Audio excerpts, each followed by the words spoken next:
आज की मूलभूत आवश्यकता क्या है? तो कहते हैं कि जगाया तुमको कितनी बार, जगाया तुमको कितनी बार। सबसे बड़ा सोने का क्रेडिट अगर किसी को है तो वो कौन है? वो हिंदू है। कौन है? कहीं भी सो जाता है हिंदू, कहीं भी नींद आ जाती है। चबूतरे में बैठता है तो नींद आ जाती है, भजन में बैठता है तो नींद आ जाती है, कथा में बैठता है तो नींद आ जाती है। ट्रेन में अगर सामान्य जनरल डिब्बा जिसमें भीड़ है वहां पर भी सो जाता है हिंदू। बहुत स्थिति में है, कहीं पर भी सोने का अगर काम करता है तो वो कौन है? वो हिंदू है। इसलिए कहा है जगाया तुमको कितनी बार, जगाया तुमको कितनी बार।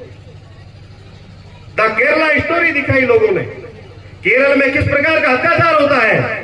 द कश्मीर फाइल दिखाई, भारत में रहने वाले लोगों को कैसे वहां से भगाया गया। अपने यहाँ एक कहावत दिखती है, आदमी क्या करता है जब पास में लाइन लगती है तो उसमें कोई ध्यान नहीं देता, सबको लगता है देखो डूंगर में लाग लग रही है, पगा बढ़ती नहीं देखता। क्या देखता है?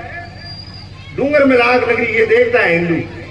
और जब तक नहीं देखता बस केवल वीडियो बनाता है, फोटो बनाता है। जब खुद के घर में आती है आग लगी, आग लगी, तब कहता है बचो बचो बचो बचो बचो, राम जी बचाए।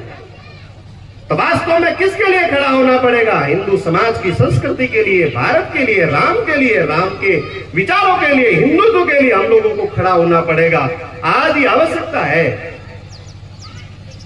आगे चलते तो फिर थोड़ी और विचार की बात करते हैं। तो ये जो संघ का शताब्दी वर्ष है, ये सम्मेलन ही क्यों चुना, बाकी और चीज क्यों नहीं चुनी? इसका मूल कारण है आज समाज कहीं ना कहीं जो स्थितियां थी उनसे बाहर आ रहा है, थोड़ा बाहर आ गया है। और आज हिंदू समाज धीरे धीरे जागृत अवस्था में आ गया। लेकिन जागृत अवस्था में आने के बाद में एक पथ पर ले जाने का काम करना, एक दिशा में ले जाने का काम कौन करेगा? तो हम सब लोग बैठ करके तय करेंगे। ऐसा कहते हैं संगे शक्ति कलो युगे, जो कलयुग के समय और कलयुग के अंदर संगठन में रहेगा उसी के अंदर क्या रहेगी? शक्ति रहेगी, सामर्थ्य रहेगा। आज धीरे धीरे कहीं ना कहीं परिवार टूटते जा रहे हैं, एकल परिवारों की संख्या बढ़ रही है।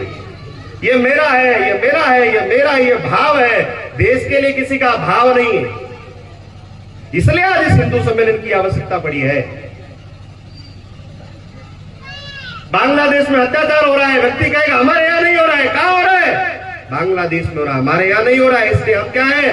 हम मौज में हैं, हम मस्त है, स्वस्थ है, प्रसन्न है, किसी की कोई दिक्कत नहीं। आज आवश्यकता है इन सब बातों के, इन विचारों से ऊपर उठ करके काम करने के लिए, देश और समाज में काम करने। जब विचार करते हैं तो चिंतन करते हैं तो ये जो हिंदू समाज है ये क्या है? ये हिंदू समाज कोई रूढ़िवादी नहीं।